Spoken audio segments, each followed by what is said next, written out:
surprise, par contre, c'est dans les cages parce que Xavier Guis est sur le banc. C'est Clément Libertio qui honore sa 3e sans trop s'inquiéter, même s'il leur reste 8 matchs à disputer, bien sûr.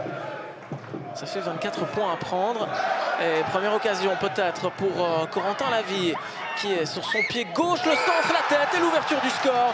Il suffisait de demander. Après 2 minutes à peine, voici déjà un premier but pour les Francs-Borins qui sont donc sur du velours.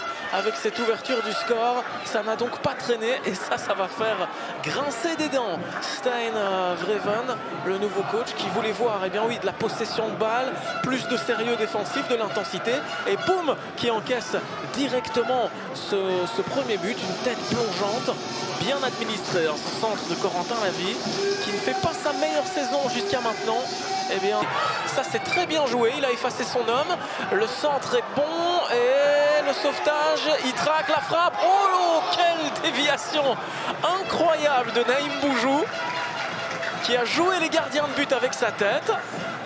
Ça, c'est une image qu'on veut voir et revoir parce que c'était le but du 2-0 au cours de ce mercato hivernal, avec un David Lassaracina, le directeur sportif du club. Attention à cette frappe quand même, le poteau et le suivi, ça fait 1-1. L'égalisation de Samuel Ntamak, alors qu'on était en train de se dire que ce match s'endormait un petit peu. Eh bien, ce sont surtout les Borins qui sont tombés dans le piège.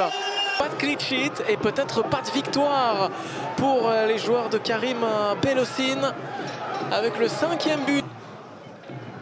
Alors qu'est-ce qui se prépare ici avec Radja Nainggolan? Le corner de Radja Nainggolan, ça s'envole dans la surface, ça traîne. Ntamak, la frappe d'Ntamak, c'est dévié sur la barre. Incroyable mouvement, c'est peut-être pas terminé. Libertio qui dégage ça à nouveau, alors qu'on siffle une faute offensive.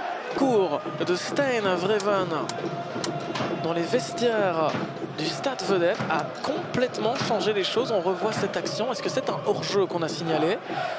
C'était en tout cas à la limite du hors-jeu. Et derrière, il récupère cette balle. Il a un petit peu le temps d'adresser un centre. Et celui-là est bon pour Mare Nissen.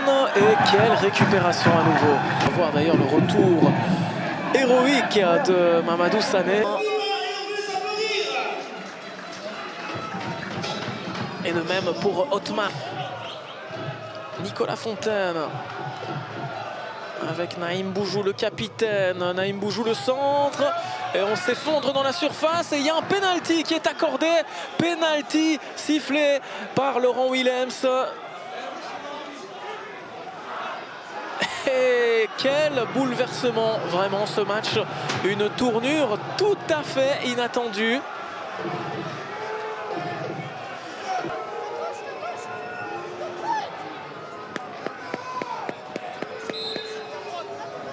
Le coup de sifflet de Laurent Willems, c'est Daniel Pérez qui se fait justice. Lui-même, le Vénézuélien, qui met l'Okerentems aux commandes. Alors qu'il ne reste que 5 petites minutes. Renversement total de la situation. Et un énorme ouf de soulagement pour Stijn Vreven. Il n'a pas pris de risque, il l'a tiré en plein centre, le numéro 30.